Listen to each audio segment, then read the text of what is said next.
Have you been battling with any negative habit?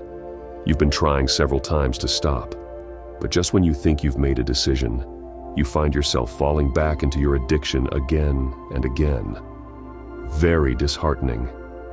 Within the dark corners of temptation lies the seed of addiction. Just like a cunning villain, addiction entices and seduces, disguising itself as a quick escape, solace, or even a source of empowerment. Its insidious whispers resonate with the vulnerable and desperate, weaving a tapestry of deception that blinds victims to impending doom. Watch all the people that have found themselves in it. Use celebrities as a case study. They all admitted to regretting it. Would you love to live a life of regrets? I guess no. Now let's dive into the steps you must employ to get yourself out of this mess. However, I warn you, it is not for the weak, rather, for the strong who are willing wholeheartedly to commit themselves to the process. Listen, every part of this video is extremely important if you're truly willing to break free. I will drop valuable advice at the end of this video. Do well to watch till the end. Now let's get started. Number 1, how did you find yourself into your addiction? Is it because of peer group influence? Is it because of pleasure? Is it out of frustration? Is it because of family challenges? What is it? If it's out of frustration, ask yourself, did that addiction remedy the frustration? If it's out of pleasure or influence, ask yourself, am I actually deriving pleasure? Or is there a hidden pain?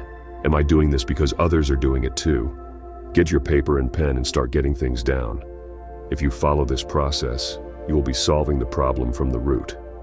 When you know how your problem started, it's easier to bring up a solution.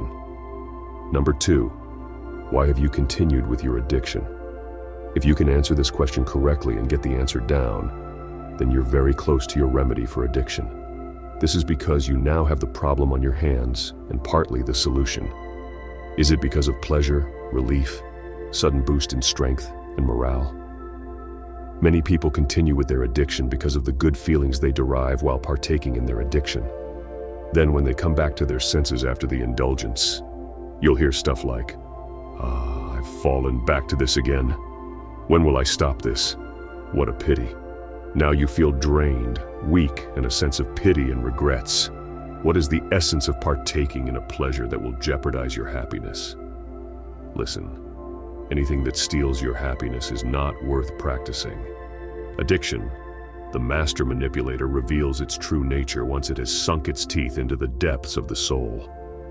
What starts as a seemingly harmless habit gradually morphs into an all-consuming obsession. As control slips through trembling fingers, the disarray becomes evident, wreaking havoc on personal relationships, professional ambitions, and even one's own sense of self. Number 3, get down the disadvantages. This is very important. If only you know the damages your addiction poses to your life in general. Is it how? The toxic substances in tobacco smoke not only damage lung tissues, but also compromise cardiovascular function, elevating the risk of heart attacks and strokes. How excessive masturbation affects sexual performance and satisfaction by disrupting the body's natural hormones and neurological functions. How excessive pornography affects your mental, emotional, and social well-being. How excessive video games rob you of precious time to invest in yourself, and many more. You will reconsider your actions. No one wants anything that will give them pain or stress. This is a natural phenomenon. You chose that addiction because of the supposed relief and benefits. But little did you know that behind those relief lies deep pains and regrets greater than the original pleasure. Compare the advantages and the disadvantages of your addiction. You'll realize you've made a great mistake unknowingly.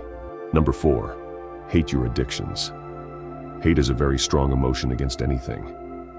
I know hate is a negative emotion. However, you can use that negativity to your advantage, especially in the case of addiction. The moment you hate your addictions, everything about that addiction disgusts you. Once you have uncovered the harm posed by your addiction, you will naturally start developing hatred for your addiction. Why is hate important in this scenario? You know, addiction is one tricky thing that knows how to catch people off guard. At the slightest opportunity, it reappears in your mind. And before you know it, you're back to it again. Now, when you develop a strong hatred against your addiction, anytime it appears in your mind, hatred appears too. Anytime pleasure appears, pain also appears, thereby keeping it in check. Number 5. Avoid anything or anyone that draws you back to your addiction. If being with friends leads you to smoking or drinking, then avoid being with them often and start mingling with friends who don't do such. If staying lonely leads you to fapping, then be productive. If watching videos of people partaking in your addiction leads you back to it, then change your movie series. If visiting betting shops leads you to gambling, then avoid it, and so on. Number 6, stay productive. Have you noticed that anytime you're trying to avoid something, that's when that thing keeps coming back to you? Now, when you're busy with something productive, you're not fighting your addiction directly. Rather, you're reducing the time that addiction would have used to take hold of you, and at the same time using the energy you would have used for that addiction into something productive. The little time that's left, if that addiction appears in your mind, the hatred you have for it appears too and holds sway. If you have watched to this extent, congratulations.